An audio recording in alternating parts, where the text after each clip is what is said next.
for the last month. So we're going to start off with kindergarten. Our first kindergarten student of the month is Grayson Meyer.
Mrs. Olson's classroom, Mason Lennon.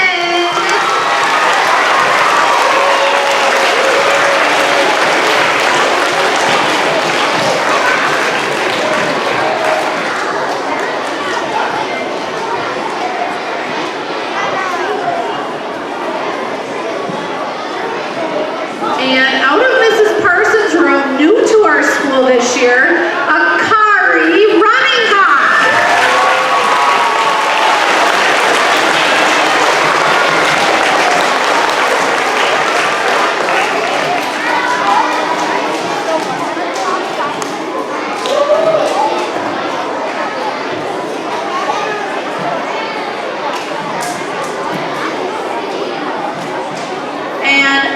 Mrs. Schwartz's class, we have another Mason, Mr. Mason Torgeson.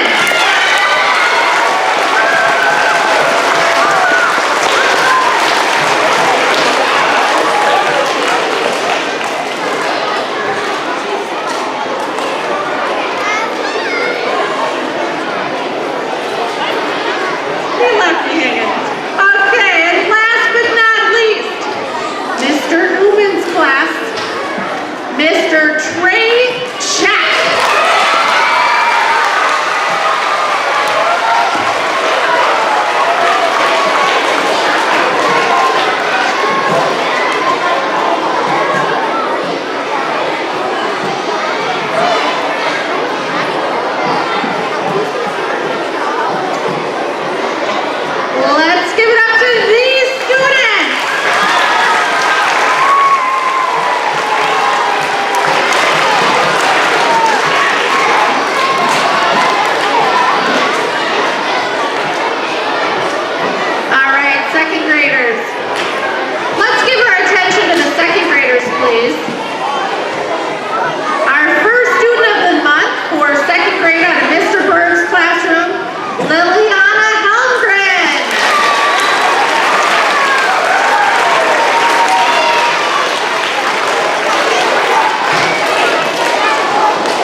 And next up, out of Mrs. Johnson's classroom, Miss Kelly Flanders.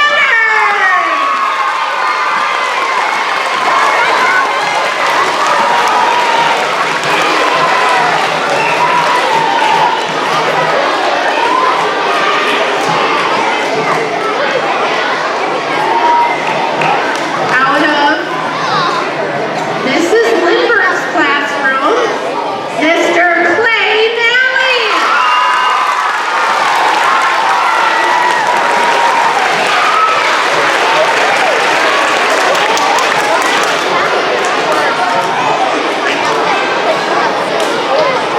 And last but not least, this child walked in and saw her grandmother right away, Miss Delilah Johnson.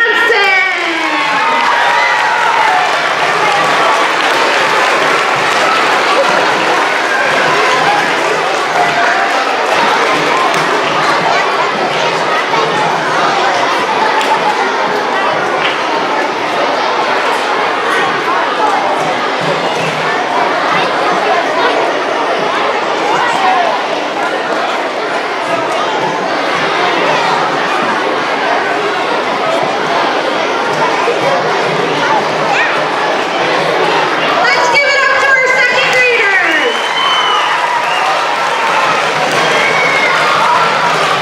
Oh, her mother.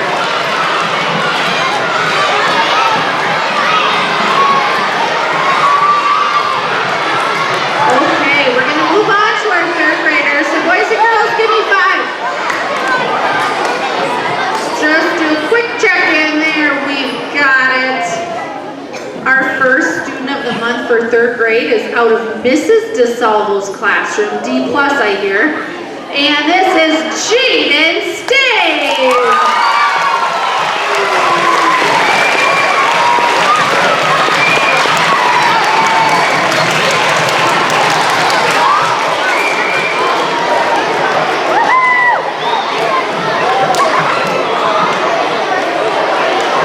And out of Mrs. Flanders' classroom, Mr. Geo Stark.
Thank you. Our fourth graders are the role models in our building, and our first student of the month for showing optimism is from Miss Bailing's classroom, Miss Hallie Peterson.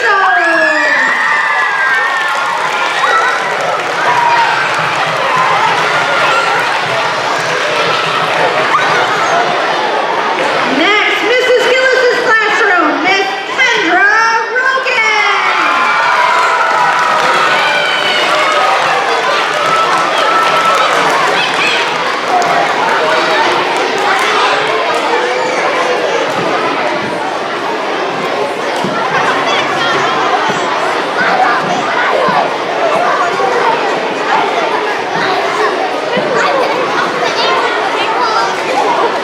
And next we have out of Mrs. Sharp's class, I think she might be right behind me. Miss Addison Hook. There you are.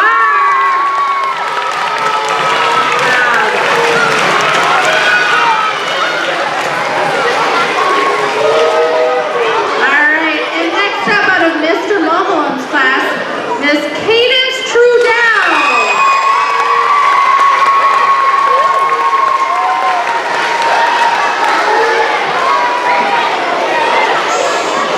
And last but not least, Mrs. Newell's class, Miss Lila Carlson.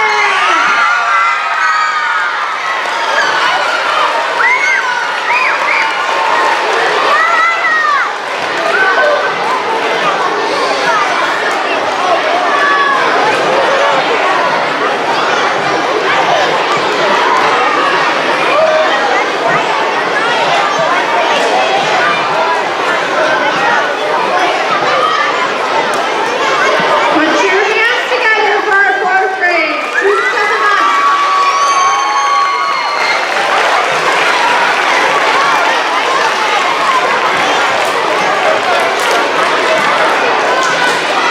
All right. And before I turn the microphone over, we have two very special students of the month. Voices off, please.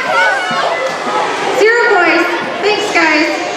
Our first, we have two students of the month that are chosen by our specialists here in the elementary out of all nearly 700 students. The first student, Mr. Warren Soderstrom.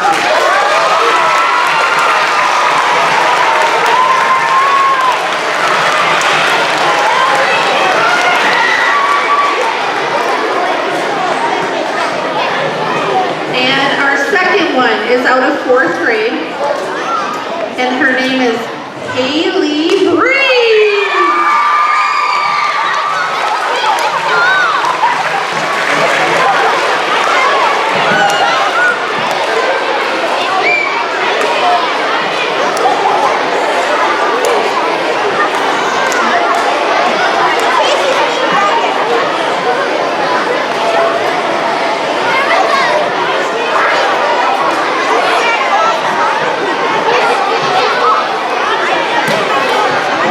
And let's give it up to our specialist student of the month.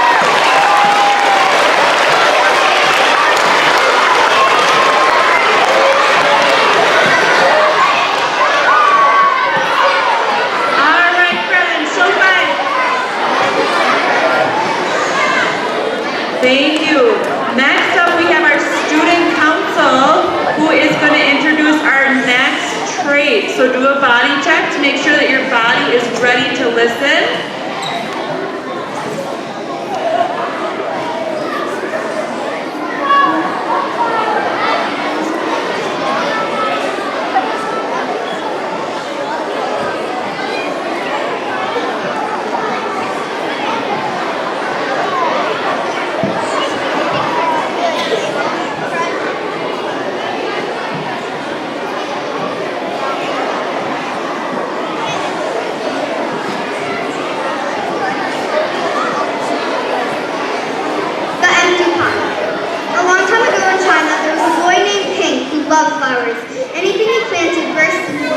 Up came flowers, bushes, and even fruit trees, as if by magic.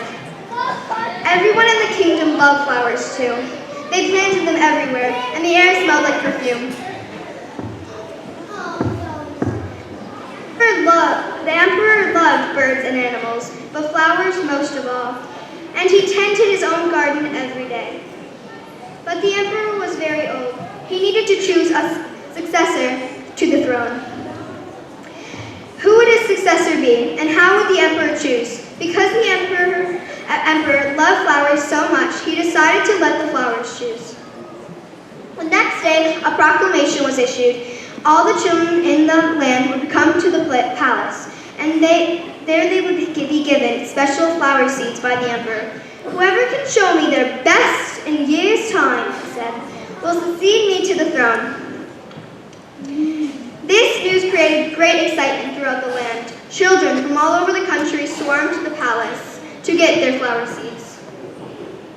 All the parents wanted their children to be chosen emperor, and all the children hoped they would be chosen too. When Ping received his seed from the emperor, he was the happiest child of all. He was sure he could grow a beautiful flower. Ping filled a flower pot with rich soil. He planted the seed in it very carefully.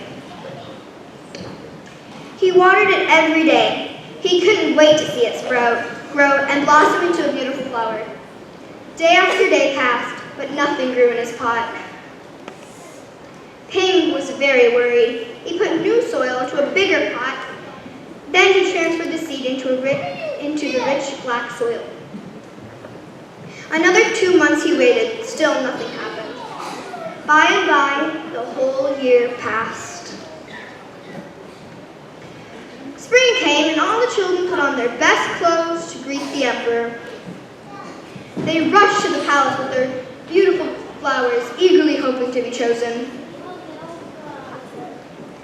Ping was ashamed of his empty pot. He thought the other children would laugh at him because, for once, he couldn't get a flower to grow.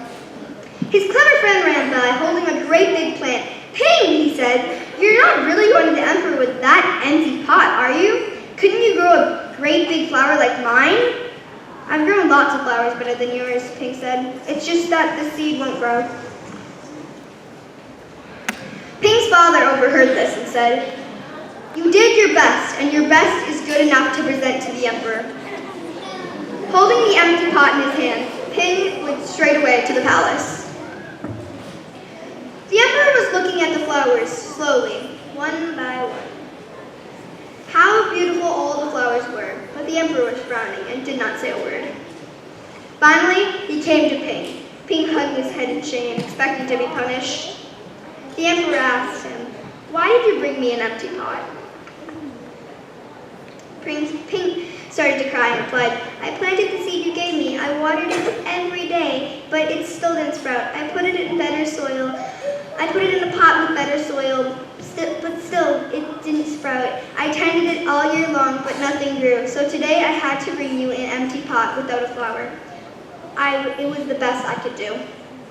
When the emperor heard these words, a smile slowly spread over his face, and he put his arms around Ping. Then he exclaimed, "To one and all, I have found him. I have found the one person worthy of being emperor. Where you get your seeds from, I don't know.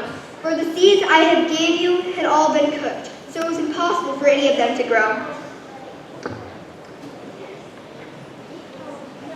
I admire Ping's great courage to appear before me with the empty truth, and now I reward him with my entire kingdom and make him emperor of all the lands."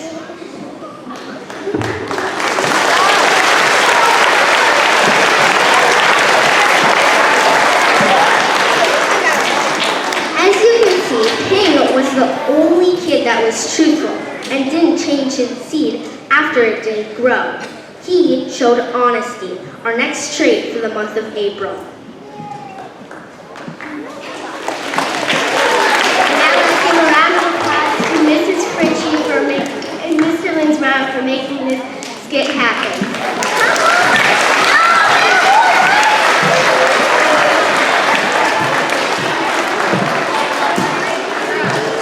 All right, thank you, student council and fourth graders. Next up, Pete the cat.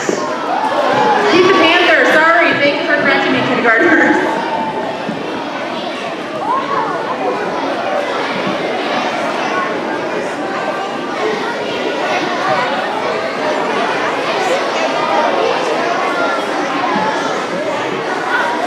Hello again. Hello, boys, girls, parents, grandparents. Here I am again, Pete the Panther. And I just want you to know that I just came through a month of trials and tribulations, but with smiles and love in the heart and the power of positive thinking, which is optimism, I was able to make it through. And I also was able to go to 3 or 4 rooms and present my rainbow-colored sweet treat shoe for optimism. And I want to thank all of you students for showing optimism this month. Also, I talked about reading to the classes because reading is very important. And like Mama says, reading is the gateway to knowledge and a good education, okay? So keep reading all through your life. Next up, we're coming into honesty. And honesty is very important. We need both optimism here at St. Croix Central Elementary, and we need honesty. So I'll be looking for honesty and going to 3 or 4 more classrooms, probably only 3 because we do have an Easter break. But I'll see what I can do to present my sweet treat shoe for honesty. I just want to say that honesty, Mama always said that honesty is the most important thing around. You can't beat honesty because everybody makes mistakes. But if you do something wrong, and you fess up to it and admit that you did it, then you're being honest or truthful. That's what honesty is, being truthful. So then your punishment or your consequences won't be nearly as severe. One example I want to point out is a couple of presidents. We had a president, the first president was George Washington. Remember him? He chopped down the cherry tree. And, you know, he almost got in trouble, but he didn't lie. He fessed up and said, "Dad, I did it." So his punishment was less. He just got a few more chores, and he was able to plant another cherry tree. So think about that if you make a few mistakes. Always tell the truth. We also had a 16th president. We called him Honest Abe. Abe Lincoln, our 16th president, was called Honest Abe because he always believed in telling the truth. And you guys need to follow those presidents and be honest. Even if you make a mistake and cause some problems at home or here at school, fess up and admit that you did it. That's honesty. Okay? So we're going to head into another month of honesty. But remember what Mama said. Keep a smile on your face and love in your heart, and you'll go far. Thank you, and we'll be seeing you this. Thank you, Pete the Panther. We have 2 more things. Next we have Fuel Up 60.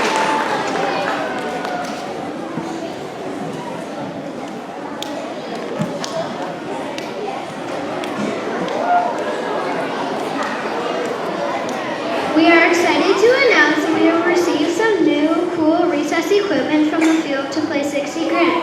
We have flag belts, footballs, kicking tees, playground balls, and bean bags. This equipment is great for our school, but we need you to be responsible in taking good care of it. Responsibility means the equipment is used safely and correctly. Responsibility means you return all of the equipment properly back to the shed. Playing football belts go in the correct colored bin, along with football and kicking tee. If you want to use the new football equipment, you will be playing games with small teams of no more than 10 players total.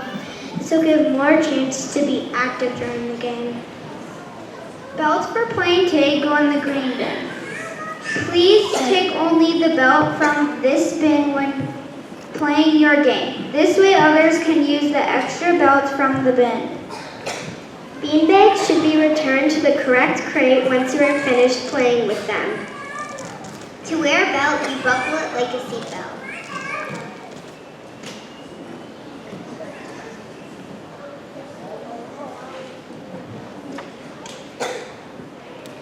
If it is too big, you tighten by pulling the strap. When a flag is pulled, the tail puller drops the flag on the ground. The owner of the flag must pick it up and put it back on. When recess ends, players must put the belts in the bin that have the same color dot on the buckle.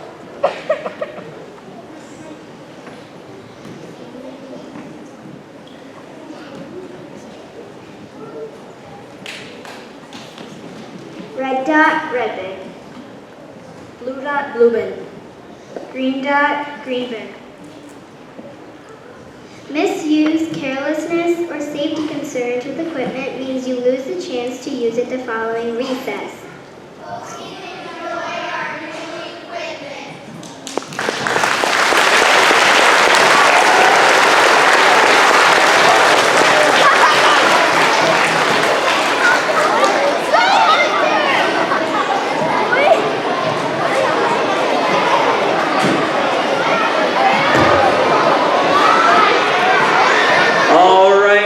School show 5, please.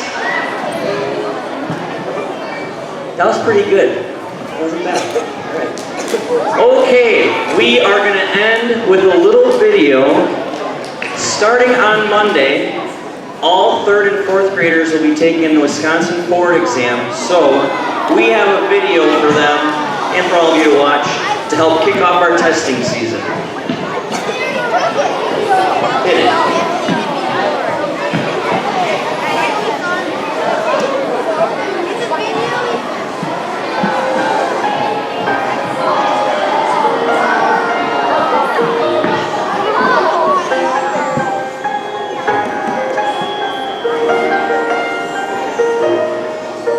Screen glows bright on my desktop today, not a question to be seen. A lifetime of information swirls behind my testing screen.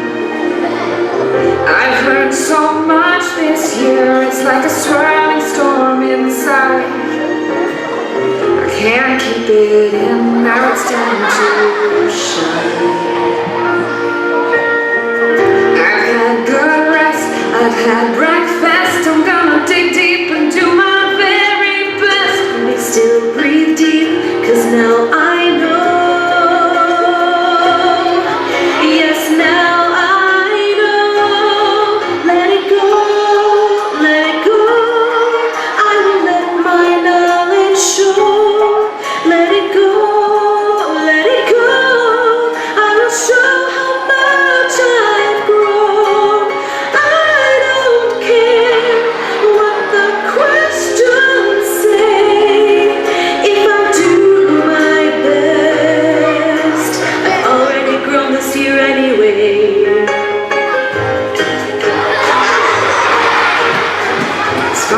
Some tests trick me to think I'm wrong, but the things my teachers taught me remind me that I'm strong.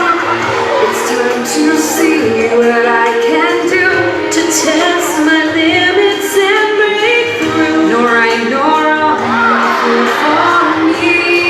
I'm free. Let it go. Let it go,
Zero voices, please.